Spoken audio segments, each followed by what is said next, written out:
Watching the new season of America's Sweethearts made me so freaking angry because they make a whole big deal about talking about how many of the cheerleaders tried to stage a walkout so that they could talk about their compensation. They were trying to be in talks with higher ups that they should be getting paid more because they say repeatedly over and over and over again that they clock over 40 hours a week doing that job and they are paid at a part-time rate. They have no benefits. They have nothing, right? And all these girls are screaming through working and doing everything else and then being expected to show up and perform. And now, since the first season of the show, they're having all of these additional performances that like they keep saying are not mandatory, but of course you would want to be a part of them because the idea would be that you'd be building a career while you were in DCC to be able to like be an influencer, I don't know, come like have that on your resume. So of course they're going to take all of these opportunities, but then they're just not going to get paid. And I know this is something that is huge in college football. It is huge in college sports in general. There are all these people who are making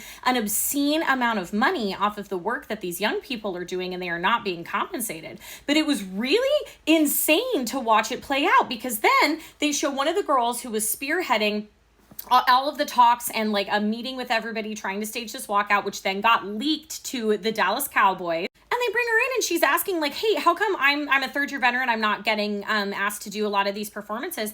And then the coaches are literally like, well, I mean, you're not happy being here, right? You don't like your compensation. You should start thinking less about yourself and more about other people. And maybe you'll do better here. So they shamed her in a documentary. Like we watched it happen and then the whole thing switches and the narrative of the girls switch and they're like, oh, I mean, like, it's fine. We're all really happy to be here. It's wonderful to be here. We love it. We love it. We love it. And I thought that was such a freaking shame. They were having such a great conversation. It was building up to possibly like some resolution moment and then it gets ripped out from under them and it's making me so freaking mad because you're watching the rest of the season. You're watching them at the freaking Jake Paul fight. You're watching them be at all of these things that you know the DCC is getting paid for a ton and the two ladies who run it are also getting compensated for their extra time, but these girls are not.